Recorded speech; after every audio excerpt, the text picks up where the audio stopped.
Welcome to our channel. Today we how to authorize Looker Studio to build profit dashboards, detailed guide step by step clearly. To authorize Looker Studio for building profit dashboards, begin by signing into your Looker Studio account. Navigate to the home page, where you will find the menu on the left side. Click on the Create button to start a new project. Select Data Source from the drop-down menu. Choose the relevant data source that contains your financial information. If your data source is not listed, click on Add a data source to connect to a new one. Follow the prompts to connect to your desired database or spreadsheet. After successfully connecting, you will see a list of available fields from your data source. Organize the fields you need for your profit dashboard. Click on Authorize if prompted by Looker Studio to gain access to your data. Review the permissions requested and click Allow to grant access. Once authorized, return to your data source setup.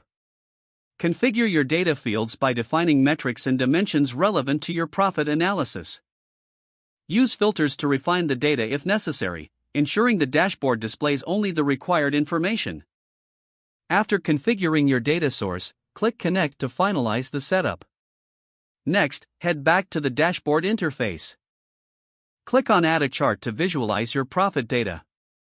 Choose the type of chart that best represents your financial performance. Customize the chart by selecting the appropriate metrics and dimensions you configured earlier.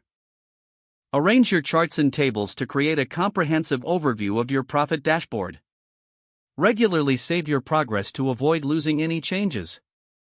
Review your dashboard to ensure all data visualizations accurately represent your profit information.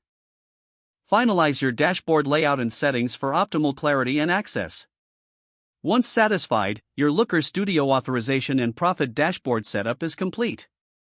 If the page does not load, refresh the browser or try again in a private or incognito window. Make sure you are using the correct email address, then retype it carefully to avoid small typos. If your password is not accepted, use the reset option and create a new strong password you can remember. Check your spam folder for verification or security emails, then complete any requested confirmation steps. Don't forget to like this video and subscribe to our channel for more step-by-step tech guides.